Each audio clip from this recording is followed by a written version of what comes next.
Hello guys. धमाका batch जो चल रहा था यूपी पीसीएस का, और ये बैच धमाका बैच के अलावे भी फेमस इसलिए होगा, ये क्लास बैच नहीं, ये क्लास, क्योंकि आज मैं पढ़ाऊंगा कला एवं साहित्य किसका, दिल्ली सल्तनत के काल का। और ये यूपी पीसीएस, एमपी पीसीएस और आईएएस, बिहार पीसीएस और भी जितने पीसीएस होते हैं हिंदी भाषी राज्यों में, सब के लिए फेमस है, क्योंकि इसमें विस्तार से पढ़ाया जाएगा आज। तो चलिए, बातें तो होती रहेंगी। परिचय मेरा है Prabhat Ranjan, uni exam PCS के प्लेटफॉर्म पे आप लोगों का स्वागत करते हैं। सीधे चलते हैं सीधे क्लास पे, कला एवं साहित्य क्लास पे, टाइम खराब नहीं किए हुए, ठीक है। 2 डीप पॉइंट बातें करेंगे आज हम लोग। चलिए, बातें बीच में फिर करेंगे आपसे, क्योंकि साहित्य है, कला है। आज हम पढ़ाएंगे क्या, आज कला एवं साहित्य। कला एवं साहित्य किस काल का, दिल्ली सल्तनत के काल का पढ़ाएंगे, दिल्ली के काल का। चलिए आते हैं अगला, भाई क्या है। अब इस काल में 5 वंश आए और सभी राजाओं ने कुछ न कुछ निर्माण कार्य कराया, उसी के बारे में पढ़ेंगे। सबसे पहले हम लोग इस काल के शिक्षा के बारे में थोड़ा जान लेते हैं। शिक्षा के क्षेत्र में इन्होंने क्या काम किया भाई। तो इस काल के लोगों ने शिक्षा के क्षेत्र में 2 प्रकार काम किया था। एक आरंभिक शिक्षा के लिए उन्होंने शिक्षा के लिए मकतब का निर्माण कराया था। मकतब का निर्माण, यानी मकतब होता था, निर्माण होता था, और उस शिक्षा के लिए मदरसे का निर्माण कराते थे, मदरसा। और आज भी मदरसा देखने को मिल जाएगा, तो वहां उस शिक्षा में की तालीम ली जाती है, ठीक है। इसके अलावा मदरसा बोर्ड भी होता है। इसके अलावा उन्होंने क्या क्या काम किया, आरंभिक शिक्षा में मकतब की नियुक्ति। हाँ, इसमें मदरसे में उन्होंने क्या काम किया कि नियुक्ति की कुछ लोगों को, कुछ अधिकारियों को, जैसे काजी का नियुक्ति किया इसने, काजी की, मुफ्ती की और अनाधिकारियों की नियुक्ति की, ताकि उस शिक्षा का केंद्र जो है मदरसा, वो डेवलप कर सके और लोग आसानी से शिक्षा प्राप्त कर सके इससे। इसके अलावा इसने क्या किया कि इस समय के काल की जो भाषा था, कौन सा भाषा, किसका भाषा, कैसा भाषा, इस काल के शासन काल का जो भाषा था वो फारसी भाषा, नहीं फारसी भाषा का उपयोग अधिक करते थे ये लोग। इसके बाद क्या किया कि कुछ शासकों ने मदरसों का निर्माण कराया था, और हमने पढ़ाया भी था। इल्तुतमिश जब क्लास दे रहे थे तो हमने बताया था आपको कि मदरसा का निर्माण उसमें कराया था उसने, याद है ना। नसरिया कॉलेज, नसरिया विद्यालय और मोहम्मद इजी विद्यालय का स्थापना इल्तुतमिश ने कराया गया था, और सबने कहीं ना कहीं मदरसा बनाया था। ऐबक ने तो मुल्तान को बना दिया, शिक्षा का केंद्र बना दिया था। कुतुबुद्दीन ऐबक ने मुल्तान को शिक्षा का केंद्र बना दिया था, ठीक है। ये हुआ इस काल की। और इसी समय दिखाई देंगे कि खड़ी हिंदी बोली का विकास होता है। फारसी के जनक अमीर खुसरो बहुत बड़े हैं, इसमें दिखाई देते हैं। कुछ विद्वानों को संरक्षण भी दिए, जिनके माध्यम से फारसी का क्या विकास हुआ। कुछ संस्कृत जो विद्वान थे, तूतीनामा, जियाउद्दीन बख्शी, जो संस्कृत ग्रंथों को फारसी में अनुवाद भी करते हैं।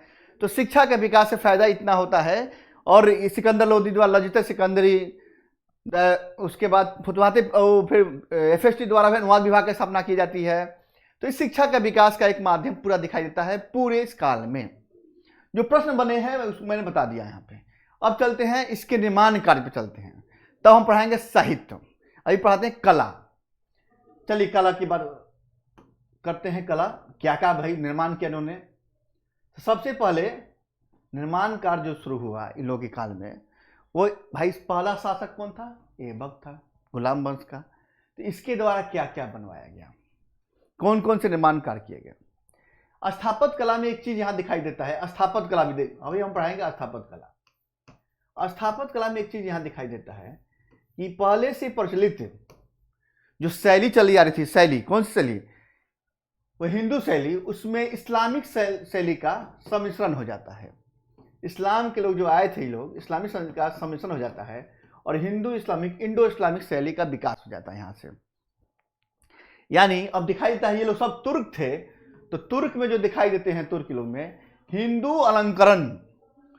अलंकरण के नमूने का प्रयोग भी किया गया, हिंदू अलंकरण के। जैसे कहीं कहीं दिखाई देगा कलश का उपयोग किया जाएगा गुंबदों पे। हिंदू अलंकरण के नमूने का भी प्रयोग इन्होंने शुरू कर दिया था तुर्क शासकों ने, उसको भी नहीं छोड़ा था, क्योंकि ये शैली जो थी इस समय की कला की, स्थापत्य कला की जो शैली थी वो इंडो ग्रीक शैली थी, इंडो ग्रीक नहीं, इंडो इस्लामिक शैली थी। क्या क्या भाई हिंदू अलंकरण हुआ? तो स्वास्तिक का चिन्ह लेना, घंटी का प्रयोग करना, बेल के नमूने, घंटी, स्वास्तिक, बेल के नमूने, ठीक है, ये सब के चिन्हों का प्रयोग किया गया है। इससे पता चलता है कि ये हिंदू संस्कृति भी दिखाई इसमें देती है।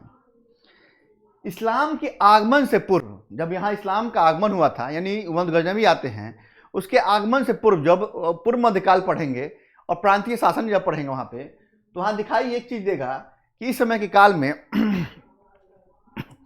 जो शैली थी वो स्थानीय शैली थी।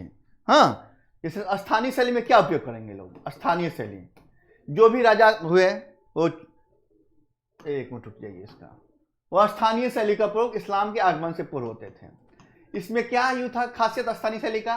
तो सहतीर का प्रयोग। सहतीर देखे होंगे आप लोग, गांव में जो बिलोंग करते होंगे वहां छतों में सहतीर लगता था।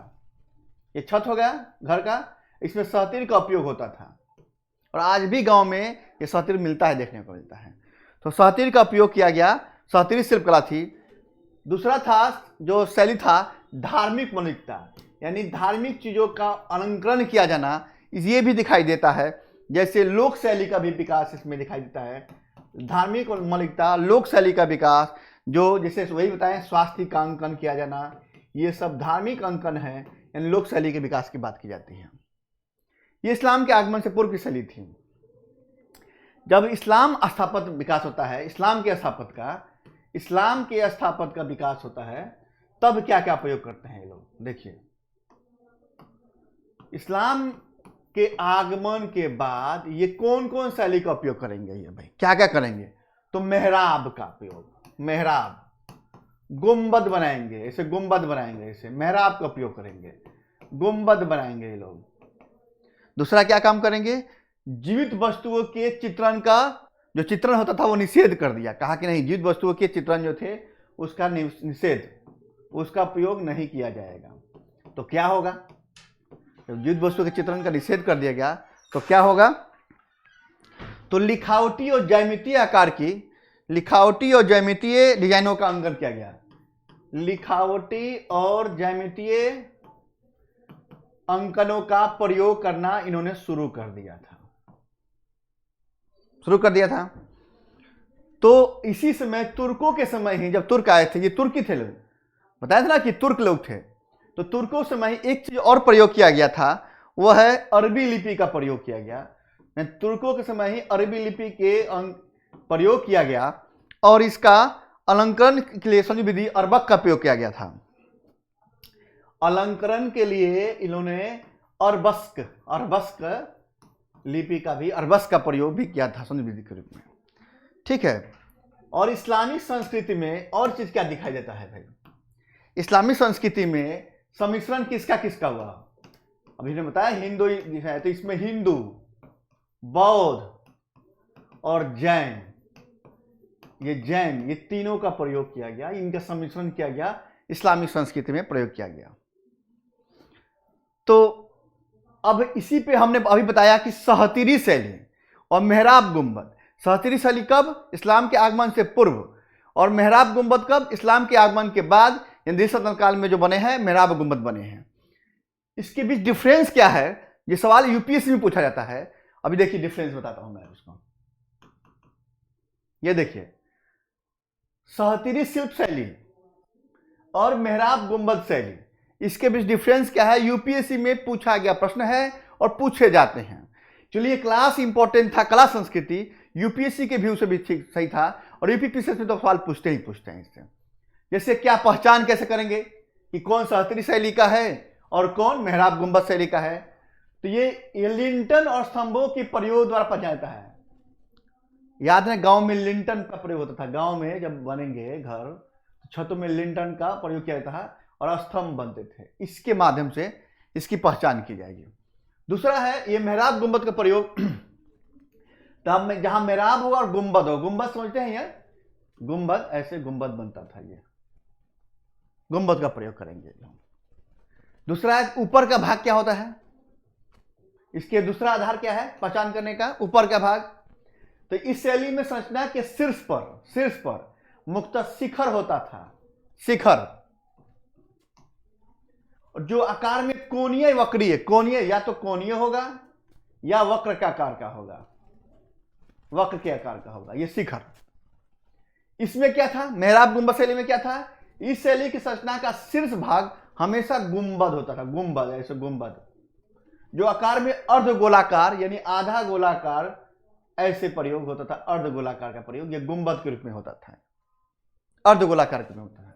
मीनार कैसा था, मीनार इस लोग का, इस शैली में मीनार अनुपस्थित थे, मीनार नहीं थे लोग में, किसमें, सहतरी शिल्प शैली में, यानी पुण्य संरचना में कहीं भी मीनार नहीं बनाई जाती थी। तो इसमें क्या था, मेहराब गुंबद में, इसमें मीनार की उपस्थिति थी और इमारत के चारों कोनों पर मीनार बनाई थी। जैसे इमारत बना, कोई मकान बना, इसके चारों कोनों पर, जैसे कोई मकान यहां से यहां तक बना, इसके चारों कोनों पे क्या का मीनार बनाया जाता था ऐसा। निर्माण सामग्री क्या यूज हुआ, सभी प्रकार के स्थापत्य में मुख्यतः पत्थरों का इस्तेमाल होता था, पत्थर का प्रयोग, किसमें, सहतरी शिल्प शैली में।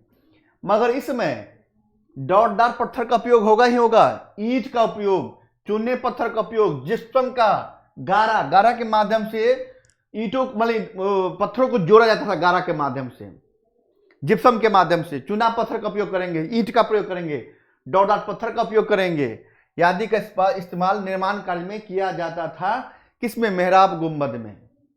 और एक बार प्रश्न पूछा किसी पीसीएस में, शायद मुझे भूल रहा हूं, कि दो पत्थरों को जोड़ने के लिए किस का उपयोग किया गया है, तो गारा का उपयोग किया जाता था वो, ठीक है।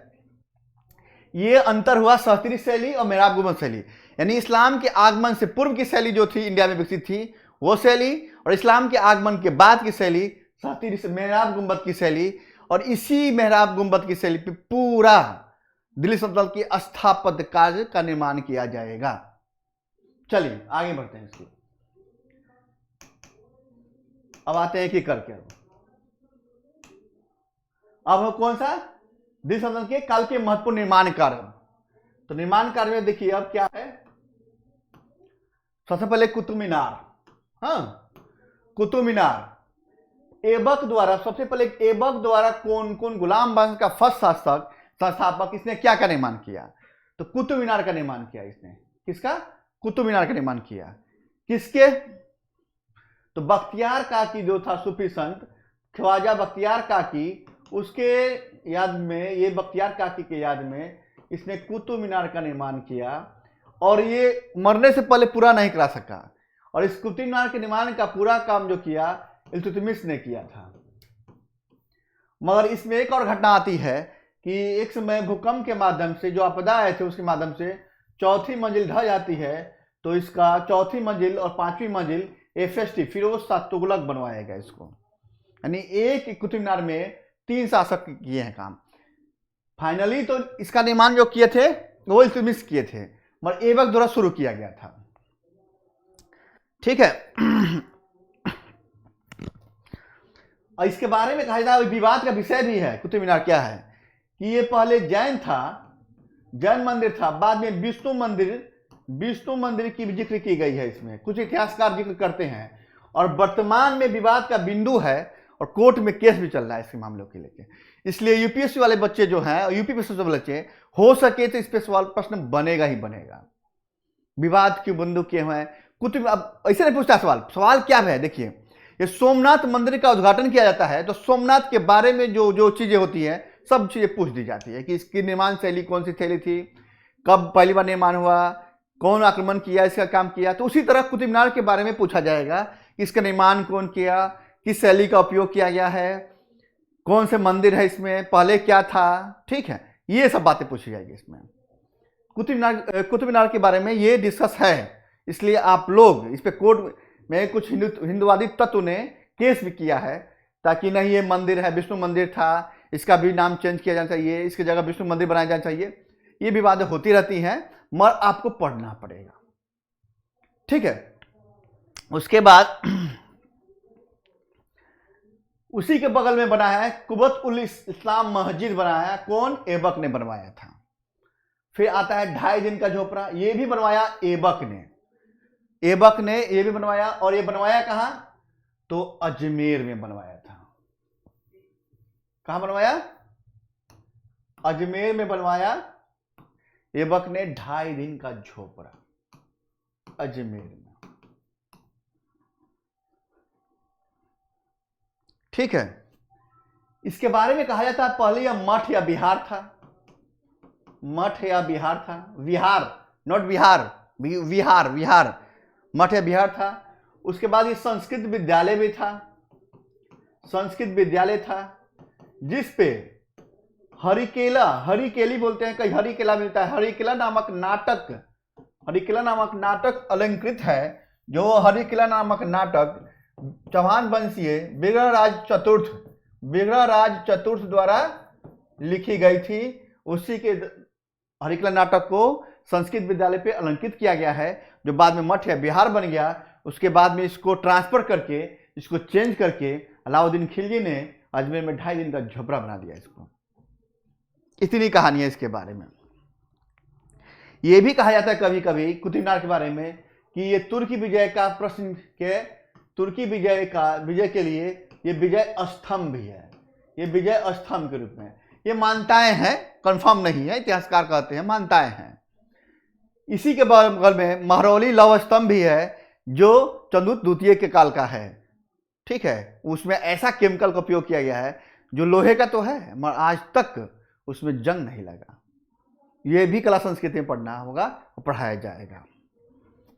ठीक है, ये रहा किसके काल का? ऐबक के काल का।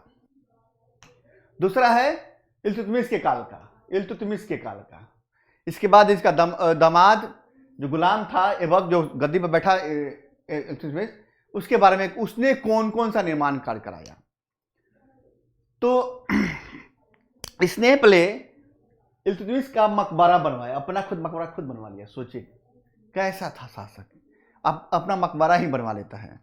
तो ये मकबरा जो था लाल बलुआ पत्थर से निर्मित था, लाल बलुआ पत्थर से निर्मित था।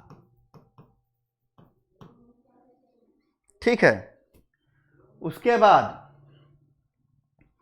इसने सुल्तानगढ़ी का मकबरा बनवाया, जो किसका था?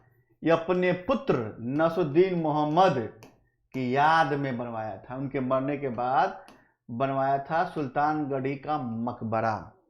और इस मकबरे की खासियत ये थी कि प्रथम सल्तनतकालीन मकबरा हुआ। इसके पहले कोई मकबरा का निर्माण नहीं हुआ था, यानी प्रथम सल्तनतकालीन मकबरा हुआ, मकबरा हुआ। ये याद रखिएगा, पूछेगा कि प्रथम सल्तनतकालीन मकबरा कौन सा है? नसरुद्दीन मोहम्मद की सुल्तानगढ़ी का मकबरा। और सुल्तानगढ़ी कहाँ है? यही दिल्ली में। कोई बात नहीं, यानी इसके हिसाब से देखा जाए तो इल्तुतमिश जो हुआ वो मकबरा निर्माण शैली का जन्मदाता माना जाता है। मकबरा निर्माण शैली का जन्मदाता हो गया।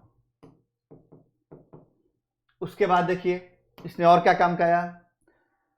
हौज शमसी या शमसी ईदगाह बनवाया। हौज शमसी या शमसी ईदगाह का भी निर्माण इसने करवाया था। प्लस बदायूं में जमा मस्जिद का निर्माण कराया, बदायूं में जमा मस्जिद का निर्माण कराया, जमा मस्जिद का निर्माण कराया। और अतराकरीन का किला भी दरवाजा बनवाया। अतराकीन का जो दरवाजा ये भी बनवाया। ये कहाँ बनवाया? नागौर डिस्ट्रिक्ट में बनवाया। नागौर पड़ता है राजस्थान में। इसने अतराकीन का दरवाजा नागौर डिस्ट्रिक्ट बनवाया। इतना काम किया कौन? इल्तुतमिश के समय हुआ था। उसके बाद आता है बलबन। बलबन क्या क्या किया भाई? तो बलबन ने, ये देखिए यहां शिफ्ट करना है इसको। बलबन ने अपना मकबरा ही बनवा डाला, और जिसका नाम कहते हैं लाल महल कहते हैं। अपना मकबरा बनवाया जिसको कहते हैं लाल महल। क्या था भाई? तो वास्तव में यह कहा जाए कि शुद्ध इस्लामिक पद्धति से पहला मकबरा वास्तव में शुद्ध इस्लामी पद्धति से जो पहला मकबरा बना वो है बलबन का मकबरा। शुद्ध इस्लामी पद्धति से जो पहला मकबरा बना वह है बलबन का मकबरा। किसका? बलबन का मकबरा है। बलबन का ये फेमस का भारत का प्रथम मकबरा जो हुआ शुद्ध इस्लामी पद्धति से वह है बलबन का मकबरा। चलिए, इसके बाद है अलाउद्दीन खिलजी। इसने तो झड़ी लगा दी निर्माण किया भाई।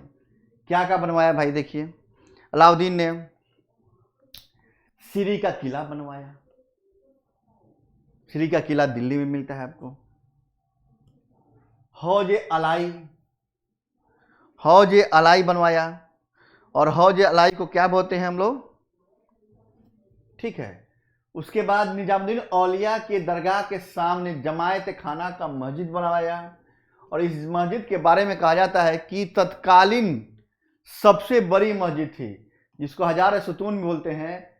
सबसे बड़ी मस्जिद, वाह, तत्कालीन सबसे बड़ी मस्जिद है।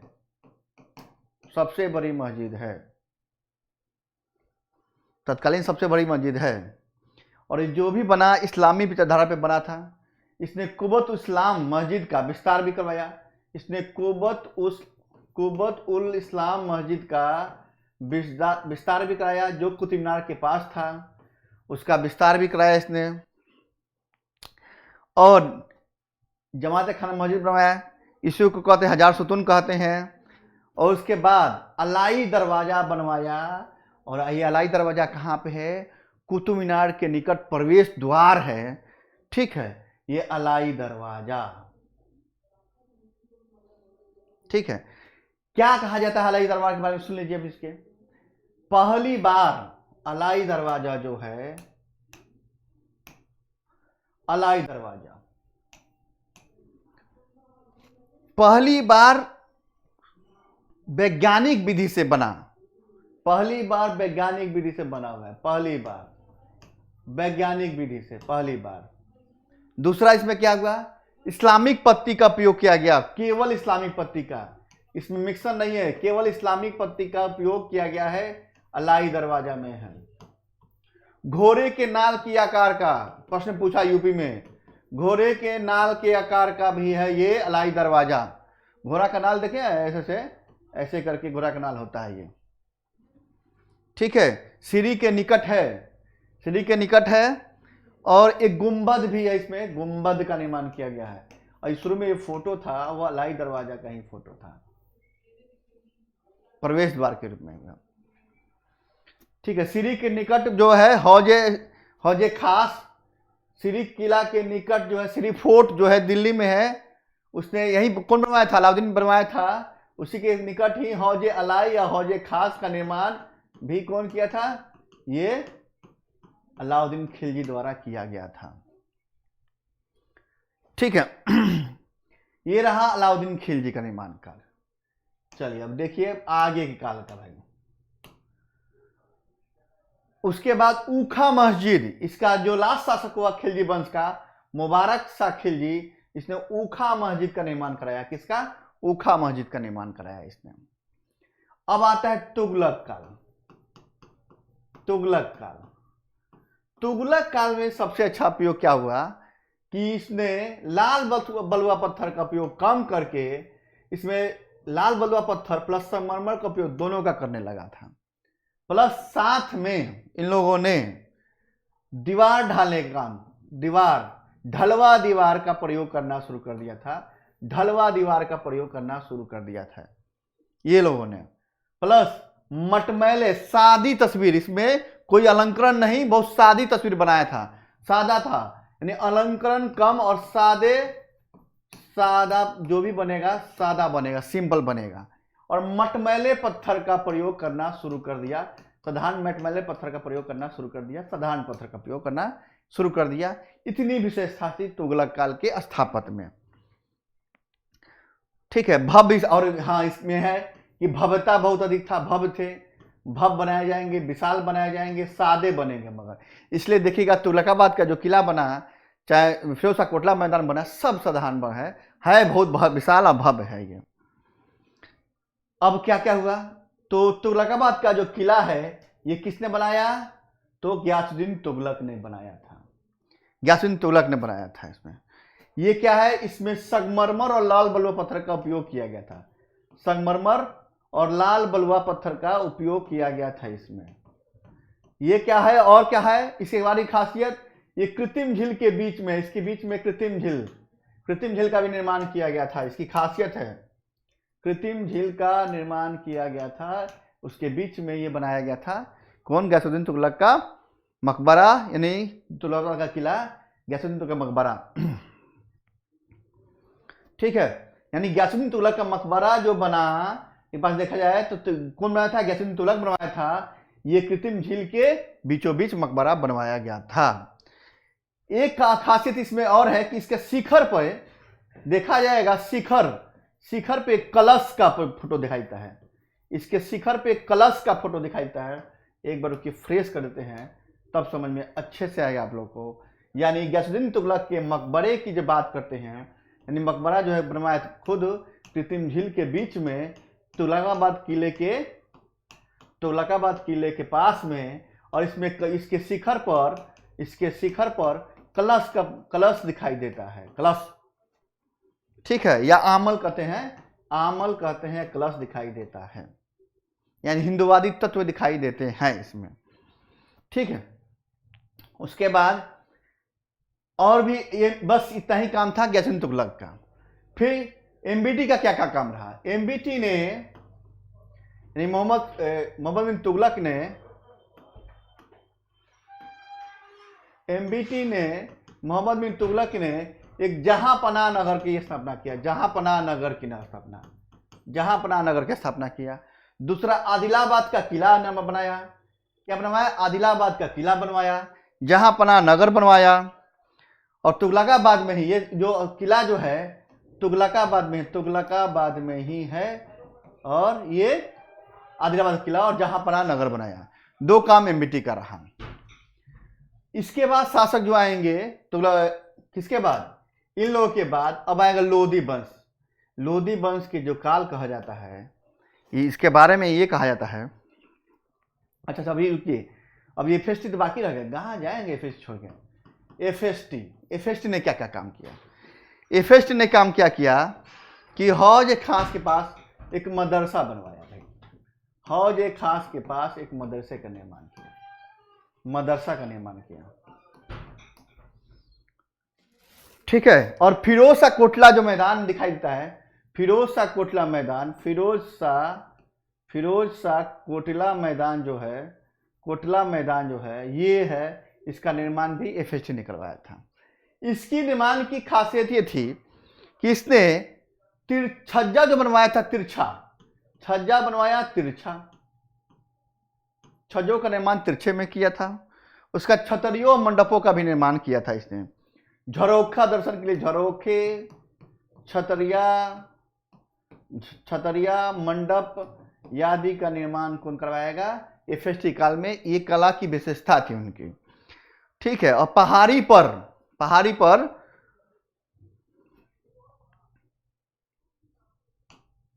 एक मिनट रुकिए, हाँ अभी है इसमें, हाँ पहाड़ी पर इसने, पहाड़ी पर कौन सी पहाड़ी पे, यही जो पहाड़ी दिखाई देता है दिल्ली वाला पहाड़ी, उसी पहाड़ी पे इसके प्रधानमंत्री खाने जहां तेलंगाना का मकबरा बना। इस पहाड़ी, एक मिनट रुकिए फ्रेश कर लेते हैं, फिर से दबाते हैं। पहाड़ी पर, यानी जो तुगलकाबाद के किला के बाद जाएंगे तो पहाड़ी है, उस पहाड़ी पर इसके प्रधानमंत्री जो था, यानी वजीर जो थे, खाने जहां तेलंगाना, इसका मकबरा बना, तेलंगाना का मकबरा बना। और ये बनवाया कौन, मियाँ भाऊ, इसका एक मंत्री था मियाँ भाऊ, ठीक है, उसने बनवाया था। और ये खाने जहां तेलंगाना का मकबरा के बारे में कहा जाता है कि दिल्ली में निर्मित प्रथम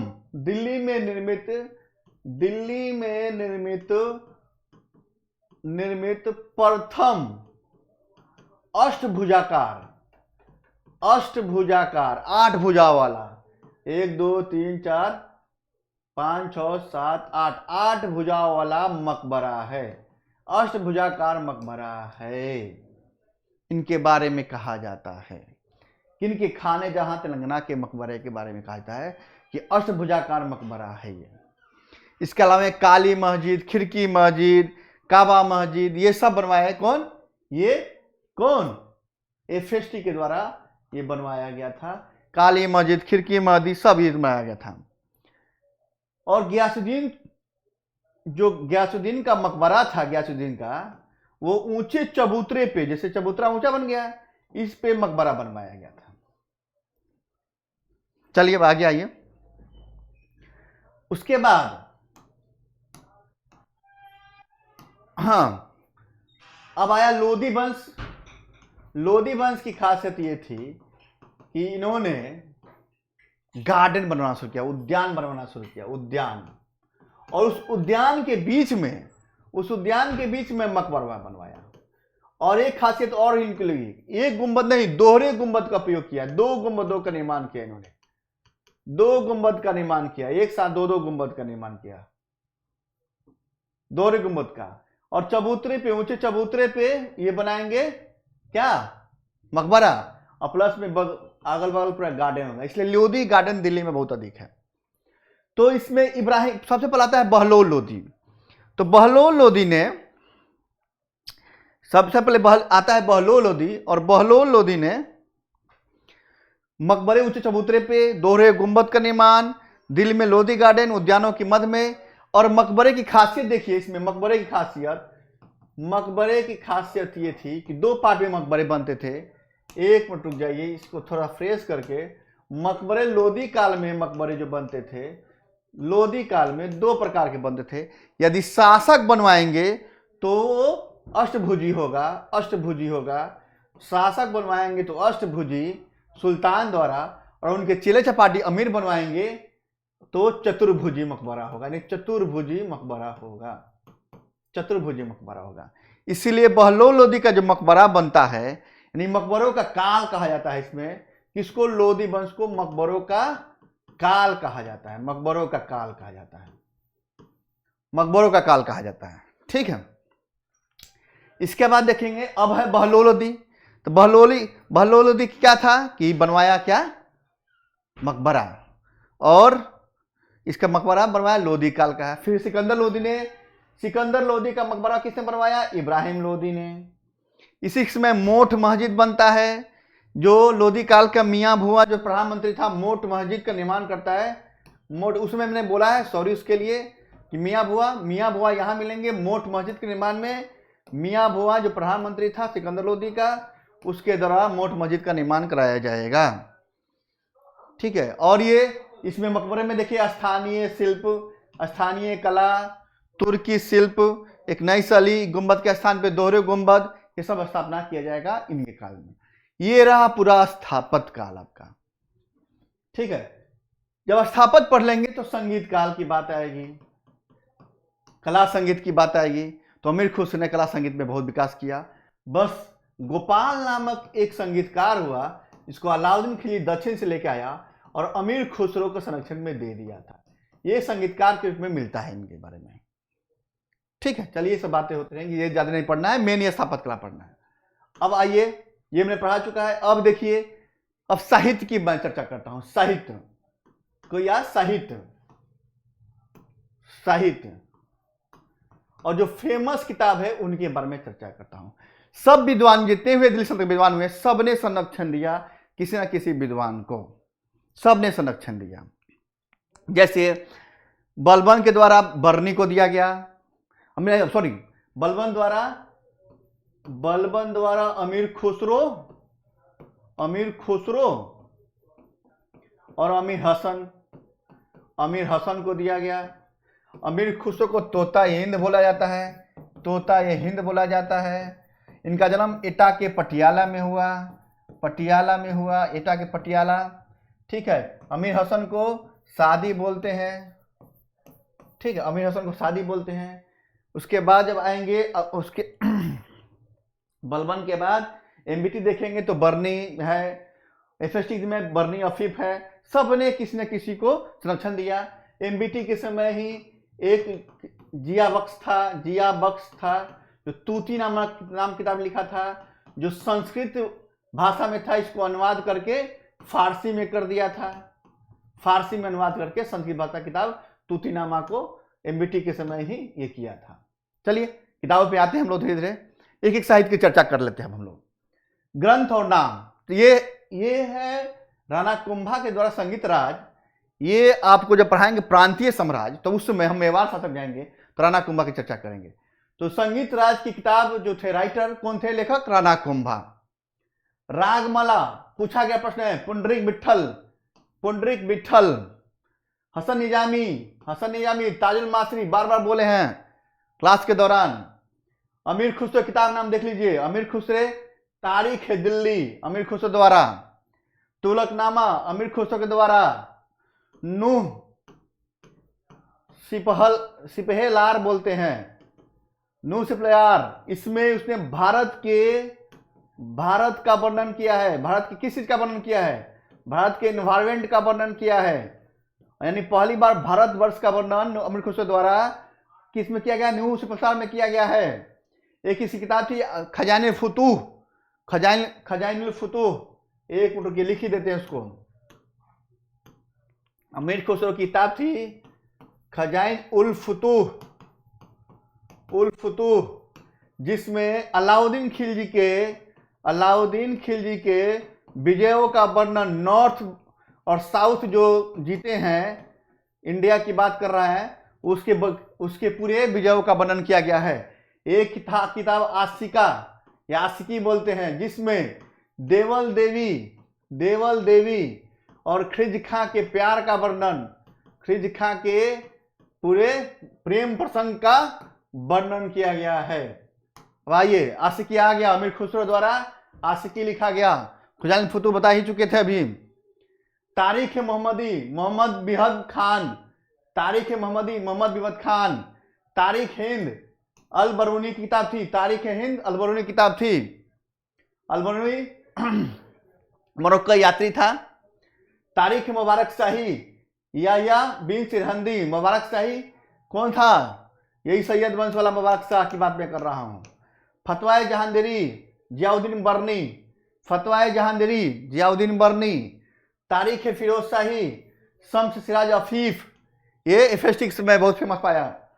फुतवाते फिरोज शाही, खुद लिखता है फिरोज शाह खुद लिखता है फुतवाते फिरोज शाही। आत्मकथा, ये बहुत कम विद्वान जो हुए आत्मकथा लिखे अपने, आत्मकथा। तारीख यामनी उत्बी। तबकाते नासरी मिनहाजुल सिराज। इबन बतूता बगल में जूता, मोरक्को यात्री। फुतवाते सलातीन इसामी, फुतूह उस सलातीन इसामी। और तुतीनामा जिया बख्श, ये किताब जो था संस्कृत में था, इसका अनुवाद फारसी में किया गया MBT के समय। FST ने अनुवाद विभाग का स्थापना किया था, प्लस सिकंदर लोधी द्वारा। ये किताब मिल जाएंगे सिकंदर लोधी के। वही सिकंदर लोधी किताब सुन लीजिए, लजते सिकंदरी। दलायते फिरोज शाही, दलायते किताब था एक, लजते सिकंदरी। गुलरुखी नाम से किताब भी लिखता था वो, उपनाम से कविताएं भी लिखता था। कौन, सिकंदर लोधी। अब है प्रश्न देख लीजिए, अलाई दरवाजा का निर्माण किस सुल्तान ने करवाया था। कौन, अलाउद्दीन खिलजी द्वारा, अलाई दरवाजा। दूसरा प्रश्न, घोड़े के नाल की आकार की मेहराब सर्वप्रथम प्रयोग में लाई गई थी, किसमें, अलाई दरवाजा के समय। अलाई दरवाजा में घोड़े के नकाल के आकार की मेहराब का प्रयोग किया गया है। किस सुल्तान ने कुतुब मीनार की 5वीं मंजिल का निर्माण कराया। FST, शुरुआत किया ऐबक, फिनिश किया इल्तुतमिश। चौथे 5वें मंजिल का निर्माण जो है फिरोज शाह तुगलक ने करवाया था। प्रथम वास्तविक मेहराब किस सल्तनतकालीन स्मारक में दृष्टि होता है। प्रथम वास्तविक मैंने बोला है तो बलबन के मकबरे में बताया था। शुद्ध इस्लामी पद्धति से प्रथम बार मेहराब बना हुआ बिलबन के मकबरे में बना है, मगर मकबरे से ली का जन्म देने वाला है इल्तुतमिश है वो। ये किला है, बताना है क्रम, कौन का निर्माण कम हुआ? पहले कुतुब मीनार हुआ, सब जानते हैं।